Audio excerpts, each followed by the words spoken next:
Welcome to the Pat White Show.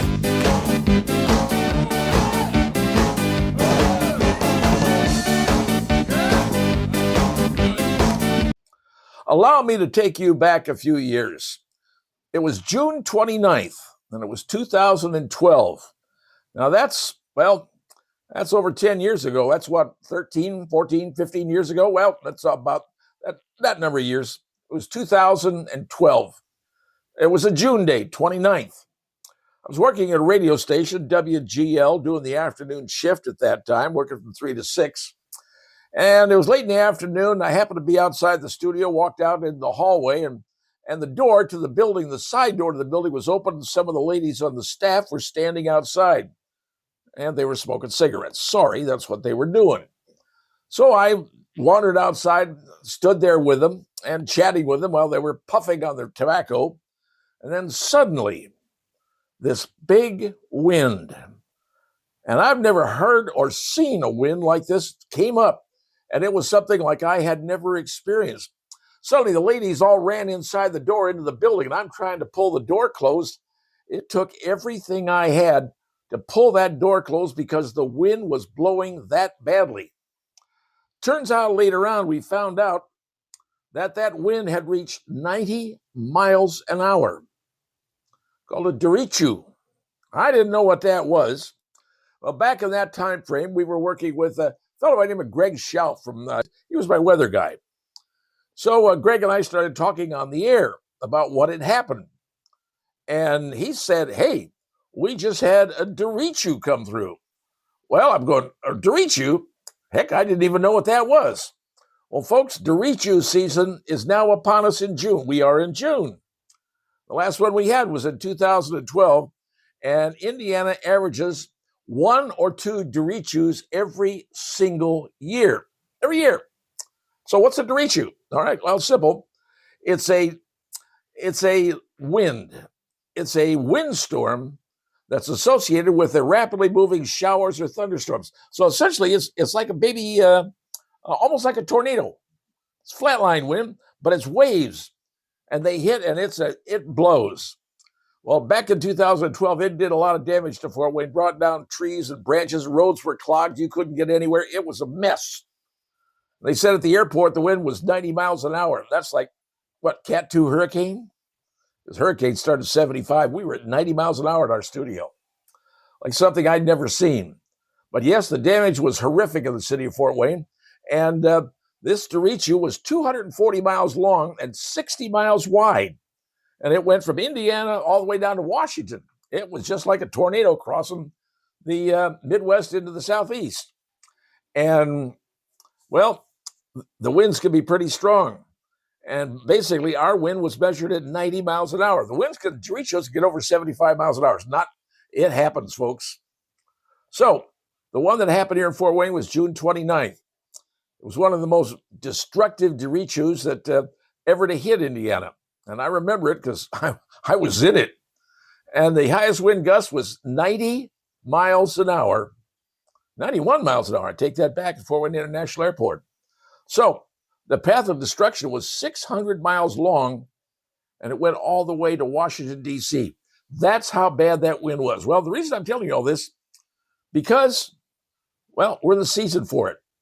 Bad weather can happen, not just tornadoes, not just thunderstorms, but things that come out of thunderstorms are these wave lines, these waves of winds, the derechos.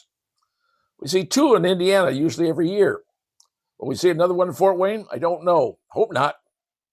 But if you remember anything about what happened back in 2012 when that wind hit, that's a derecho, folks. And derecho season is now with us. It lasts through the month of June. And like I said, Indiana gets 1 to 2 of these every single year. Will Fort Wayne see another one in 2025? 13 years ago, we had a bad one. Could we see another one today? Heaven only knows. Let's pray it doesn't happen, because a derecho is like a hurricane. And believe me, it does a lot of damage.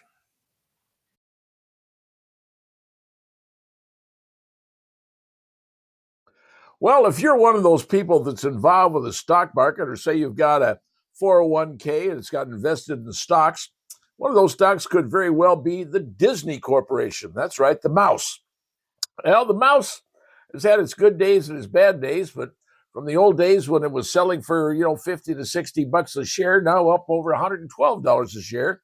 So it's not doing too badly. But recently they just announced they're going to have layoffs.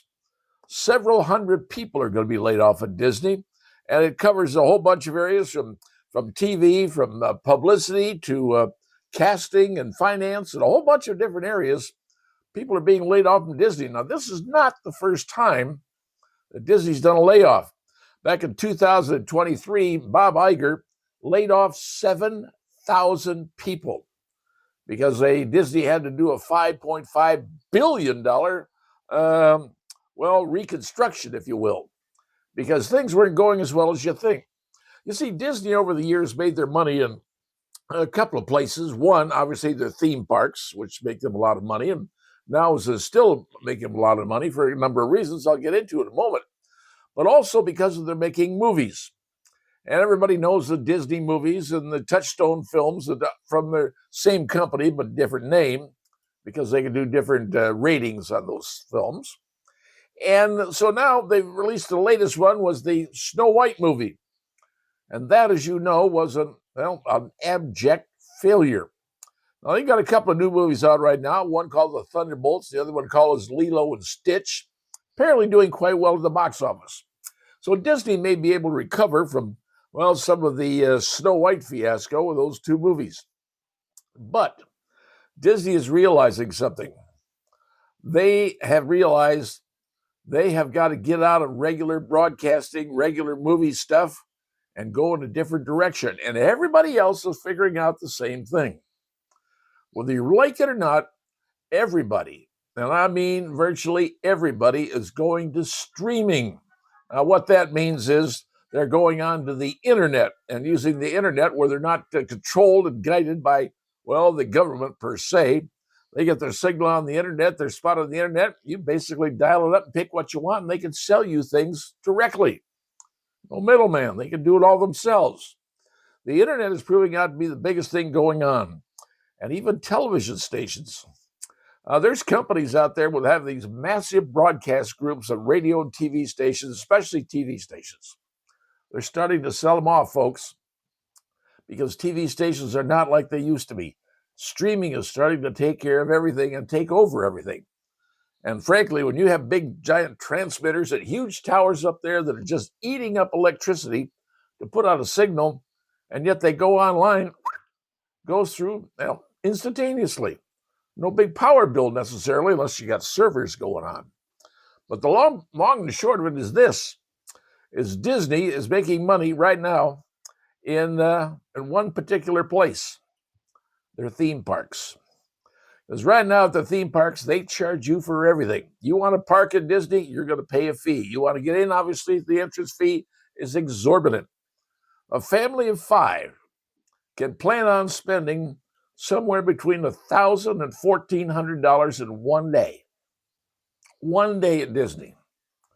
Somewhere between $1,000 and $1,400. And people are still doing it. So if they're going to do it, Disney's going to charge them. But Disney's making money. But they're realizing things are changing. And their whole going on to the internet with Disney Plus, it's called, is the next wave of the future. And it's happening not just with Disney. It's happening with every communication system that exists in America. Because now the internet is the next place where everything is going and everybody is leaning toward. And that's what's happening. So whether you invest in Disney by yourself or your 401k has it or whatever, Disney right now is standing at 112.43. And that ain't too bad. So things are moving, things are changing. And Disney is trying to dig themselves out of that mess they did with Snow White. Because when you go woke, you can easily go broke.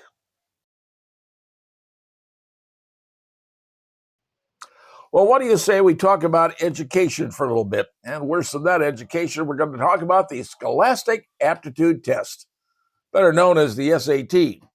Well, it turns out they've been using the SAT since the 1940s, believe it or not. That's right, the 1940s. And because of that, They've been tracking things going on about people's, well, being smart. Because, well, whatever you got on the SAT basically said how smart you were. Well, clear back in the 1940s, the people they started tracking was everybody. You, me, men, women, everybody. If you take a look at this chart, you're going to see right there showing that gray line. Well, that gray line represents all students, everybody, men, women, whatever race they were, didn't matter. Started in the 1940s. Well, then back in the early 1960s, mid 1960s, the women's movement got going on. They started breaking it out. And if you look over there, just a tad to the right, there's the pink line. There's women, and then they had men in the dark blue line. So they broke them out. Turns out that back at that time, men had a higher SAT than women, combined score, math and verbal. And the women were, well, a little over 1,100. Men were 1,150, thereabouts, not much.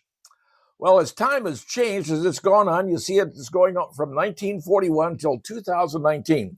That's the last record I have, but it's really important what you see and what's going on. If you take a look, they started adding all sorts of different groups, races, and what have you, in the various years. And the ones that I want you to take a look at, there's a yellow line. Now, that yellow line started about 1971. And when you see the yellow line, that yellow line has to do with Asian students. Now, take a look at this. Take a look at going along to 2016 to 2019, and notice back in 2019, now we're talking 6 years ago, look where the scores of everybody that was taking the test back in 2019, 6 years ago. Look where everybody's scores going except that yellow line. That yellow line is Asians. And look where their SAT scores are going from when they started recording them back in the early 70s to 2019. And imagine what they are 6 years later today. That's the problem in America. We got kids out there. Our kids, many of them can't read, can't write, can't do math, can't do any of those things. Who do you blame? Well, you can blame the school system if you want. You blame the parents for not supporting the kids, making sure they learn. So blame whoever you choose to, but the numbers are the numbers.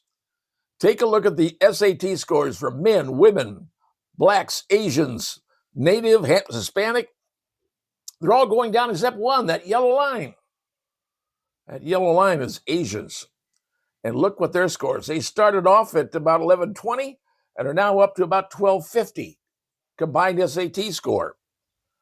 So that's what's going on, folks. And that was going on 6 years ago. Today, it's even worse. So if you wonder what's going on with the schools and why we're concerned, because the Asian students are starting to be smarter than the American students. And part of that is because we've got some problems in our American education system. Some schools are better than others. Some school districts are better than others. But when you get kids going through school who can't read, can't write, and can't do math, and they've been promoted, and now they're graduating, and these kids are suing the school saying, I didn't learn anything. That's what we're dealing with. So there's composite SAT scores dating clear back to the 1940s through 2019. I realize that's 6 years ago, and I apologize for that. But those numbers should be startling to you. Look at everything else but that yellow line. That yellow line is Asian students, and you wonder why we got a problem? That's the reason we got a problem, a big problem. Our students are failing. Our students are going down in their mental capacities. But Asian students are excelling even more every single year. Wake up, America. We got a big problem. And if you don't tackle it, you are going to eventually lose big time.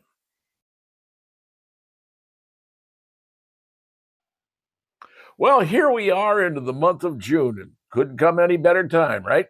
I mean, May wasn't great. April was terrible when you think about it. But June, well, that's a great month. Summer is starting. We have the longest day of the year, June 21st. And it's summer. People go up the lake, have a good time. But here's something else that happens in the month of June. Hurricane season starts.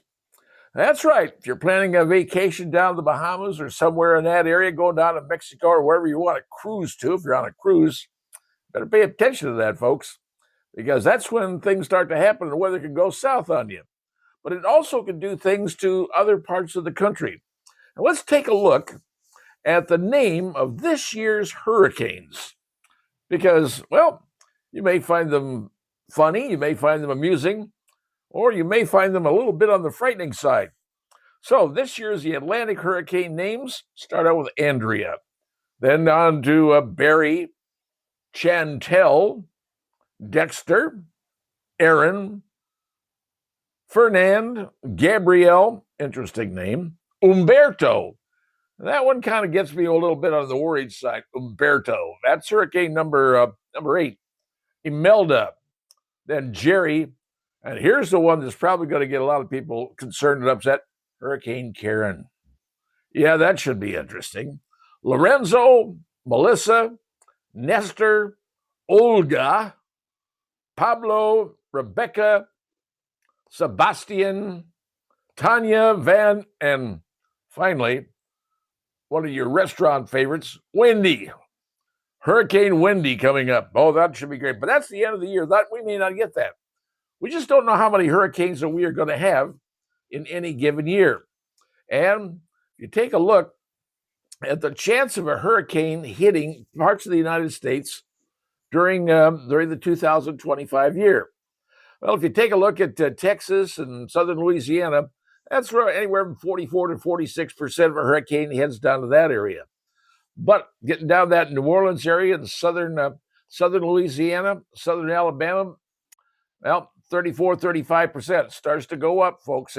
But really, they're saying, well, it's not really as much as South Texas, but those areas that we're talking about, South Louisiana, those areas are already underwater. They're below sea level. That ain't necessarily good. And you get into the Alabama area, down to Florida, completely surrounding Florida, your chances of having a hurricane are 65%. You want to go up the coast in Georgia, South Carolina, that goes to 35 to 37%. That's a glancing blow. Sometimes it gets better, sometimes it gets worse. But hurricanes go inland and do a whole lot of damage. Then you get up to North Carolina. North Carolina, believe it or not, jumps to 46%. And then by the time you get up to Virginia, it drops down to 24%. But here's the problem. These hurricanes come in and they make landfall. And with them, they bring a lot of water. And all that water is going to go somewhere. We've seen what it did into certain areas of North Carolina. Flooding, you can take out entire towns with flooding. And then wonder where FEMA's going to be, right? But also when that comes in, that kind of rain can flood out crops, literally destroy crops that are in the ground and growing in June. They should be well on the way to growing, but water comes in like that, you can destroy an entire crop. That's never good. So what we're looking at here is, yes, hurricane season is starting. We're into June. And how many we're going to have? Well, nobody really knows. It could be, 7, 8. How many are really going to be serious hurricanes? No one yet knows. But you're going to be seeing those spaghetti models all the time, where those little fingers are going to go to. Who gets it? Who doesn't? Having lived down in Florida, as I have, I've been through a number of hurricanes, and frankly, that's one of the reasons I came back to the Midwest. Yes, we have tornadoes. But hurricanes, different animal, folks. Much different animal.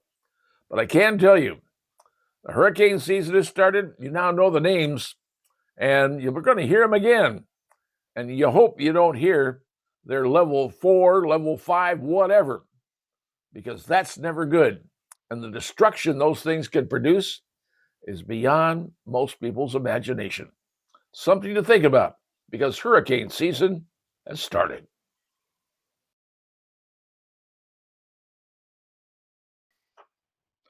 Well, ever since the current administration decided to start levying tariffs on other countries because, well, they're doing the same thing to us, we're just paying them back. Well, there are people out there saying, hey, you got to take a look at the products where they're made, and if they're made in a country that, well, we have a problem with, that you should put that product down and buy something that's made in America or something along that line.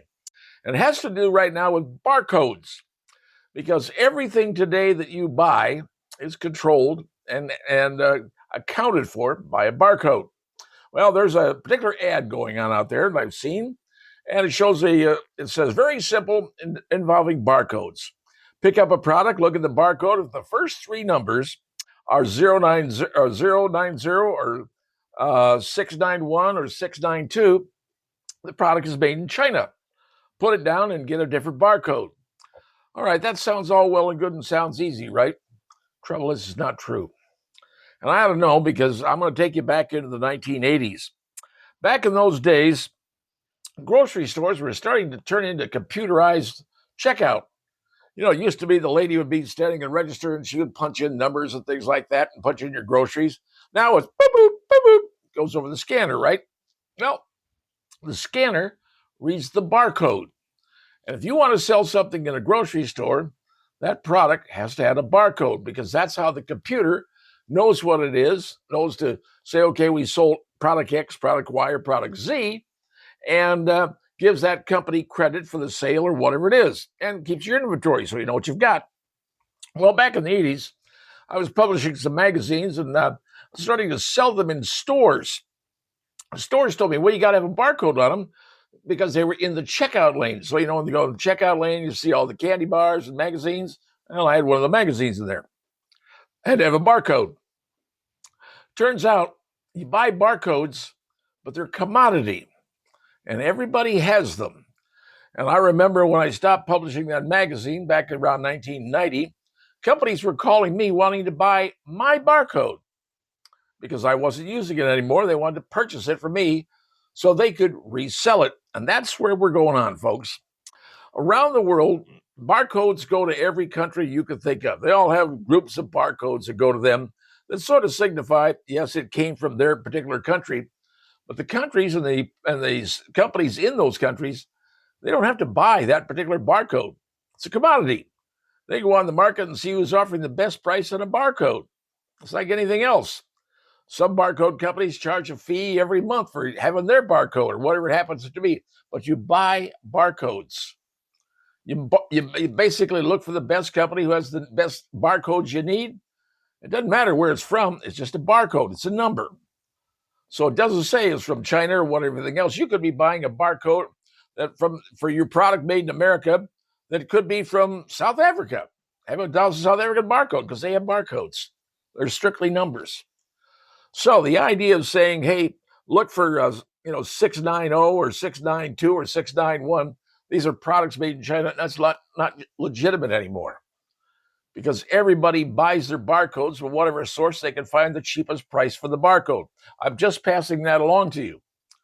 So the best thing to do is take a look and read the product. See where it says, where it's made. Usually they tell you that on the product itself. It's a product of X, Y, or Z country, wherever it is. Don't look at those numbers, because those numbers are deceiving.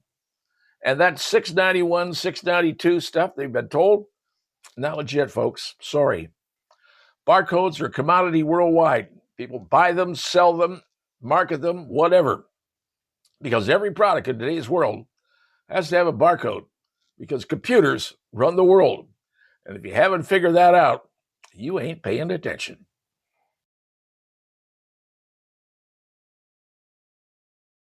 So, have you ever been to Las Vegas, Nevada? I mean, ever been to real Las Vegas, Nevada? Well, from the moment you fly into McCarran Field, where at the airport there's plenty of slot machines for you to start playing the moment you get there, or else when you're getting ready to leave, they'll take you your last dime in Las Vegas.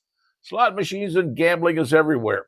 But the city of Las Vegas is actually in two parts. There's downtown Las Vegas, and then there's the Strip. Now, the Strip has about everything you could possibly think of. I have been to Las Vegas more times than I care to admit, not because I gamble, because I don't, but I go to see things, go to see events, shows, places I haven't seen before. I just like to go there to Las Vegas. And the truth be told, I actually spent my honeymoon in Las Vegas. My wife and I went for a week, not because we're big fans of gambling, but because of the shows that she wanted to see. One of which was Sammy Davis Jr. That was the one show she wanted to see. Saw Neil Sedaka and a whole bunch of other folks. Went up to the dam, saw that. Saw all sorts of things, the fountains at Bellagio. You name it, it was great. Even one time took my producer, Queen Diane, took her out to Las Vegas to see what was going on. She's not a fan of flying, so she sat next to me, and as long as I was sitting there okay, I guess she was okay, but she got to see Las Vegas too. But Las Vegas has a lot to offer. Used to be all these sporting teams were deadly afraid of Las Vegas because, well, they had gambling. Well, now virtually every sporting team in the United States and professional sports is in Las Vegas, whether it's the football team, which used to be in Oakland, and now the baseball team's getting a new stadium. I think they used to be in Oakland themselves. And hockey teams, you name it, Las Vegas has all the sports. Then if you want to spend some real serious cash, you could go see the Sphere. That's the big thing you see light up at night. It's incredible. It's very expensive to go see, but it's pretty cool on the inside. But that's the good part of Las Vegas, fun part. Bad part is Las Vegas is starting to suffer. You see, from January to March of this year, Las Vegas had 9.7 million people visit. Measure that in 3 months. That's about 3 million people every month. Except that's down 7%. That's right. If you take a look at the unemployment in Las Vegas, because everybody works in the gambling industry for the most part, their unemployment industry has now dropped to 5%. Now, 5%, you're saying, well, wait a minute. Well, the U.S. unemployment rate is 3.9%. Vegas is at 5%. And back years ago, it was 6.4%. And if you take a look at this chart, you can see what the unemployment was in Las Vegas pre-COVID, at COVID, and then what happened after that. And compare that with the regular United States. So Vegas has got a big problem. And that big problem is in real estate, people are backing out of deals because the interest rates are too high. The prices are shooting up of all the property there. And frankly, it's turning out to be more of a nightmare than a heaven sent from God. Las Vegas is losing, and it's starting to affect people, and people in Las Vegas are going, people don't want to go to Vegas anymore. Now you've got certain hotels even offering great all-inclusive deals when you go to Las Vegas. You're going to see more of that coming up, and because there's more people say, can't afford going to Las Vegas, it's too expensive. You know, it used to be cheap back in the old days when I got married. One thing you meant going around buffets was cheap. But keep in mind, that was 45 years ago. It's different today. So Las Vegas is not turning out to be the see-all, be-all, end-all place that it used to be. And people are starting to say, I don't want to go there anymore because, well, it's too expensive. And maybe, just maybe, Las Vegas has lost its luster. Will it get it back? Only time will tell. But with gambling growing in every single state and every place seems to be getting casinos in every state, there's no need necessarily to think about going to Vegas anymore. Well, unless you really want to spend a lot of money and come home with virtually nothing. That's what happens when you go to Las Vegas.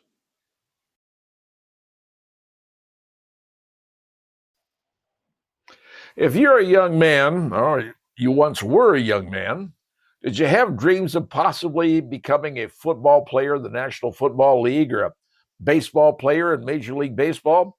You know, we have the minor leagues here in Fort Wayne. Those are young kids, especially the Tin Caps, trying to move up to baseball, be in the big leagues, in the bigs. And then you have the kids playing football, want to say, well, man, I want to be in football. I want to be in the National Football League. Well, just what are your odds? What are your odds of making it into the National Football League if you're a kid? Got to thinking about that. And what are the odds? Well, today in high school football, you have about 1,086,000 kids playing high school football. That's a lot of kids playing because they like playing the game. Well, those are seniors, are about 310,000 are seniors. And in the NCAA playing football, there's 70,000 football players in the NCAA. Now, the freshmen make up only 20,000 of that 70,000. But the percentage of high school football players that get called up and get onto a Division I team playing the NCAA The number of those players, out of all those players we talked about, million players, only 6.5% of all those kids make it into the NCAA. Now, the number of seniors playing NCAA football, roughly 15,500. That's how many seniors are there. And you know how many of those 15,000 are scouted by the NFL? 6,500. So that's, well less than half.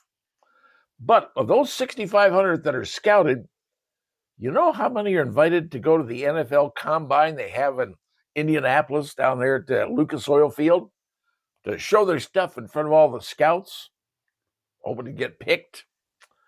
Only 350 players are invited to the scouting, to the Combine. Pretty small when you think about it. Well, of those 350 players, how many of those do you think are drafted every year? You ready? Those 350, 256. And if you're the last man, you're Mr. Irrelevant. 256 players drafted every year. The number of rookies who make an NFL team is 300. Now, it started out, remember, there was 1,086,000 kids started playing football, and those that make an NFL team, 300 of 1,086,000 who start. Chances are not very big, folks. The percent of kids playing in the NCAA that make it to the NFL, that number, folks, is 1.6%. Those are your odds. So roughly you got about 98.4% odds that you're not going to make it. I don't know about you, but in Vegas, that's a losing bet right there. I don't care who you are. Minimum salary back in 2014, and I'm going back a ways, so I don't have the newest numbers. Minimum salary back then was $420,000 a year. And that's $420,000. You're saying, well, wait a minute. That's if I make $420,000 a year. Well, you got to pay taxes out of that. You pay taxes out of that, you're going from $420,000 to about $250,000. All right, $250,000 a year. Football players, you probably could live pretty well on that. But here's another thing. What happens when your playing days are over? You know, in order to qualify for a pension in the National Football League, you have got to play for 3 years. 3 years, and that most don't even make it that far. And if they get lucky and they get 3 years, they're going to get a pension. You know how much that pension is?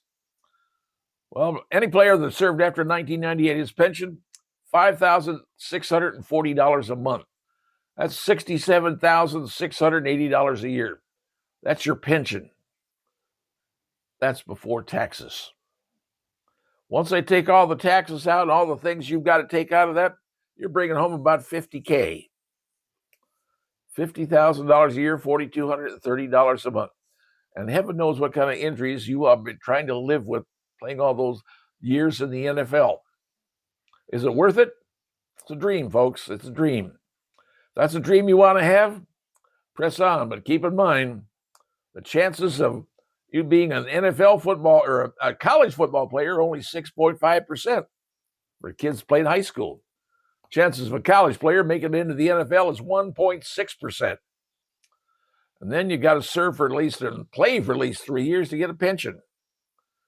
All that glitters is not necessarily gold, especially when it comes to playing in the National Football League. Happy trails to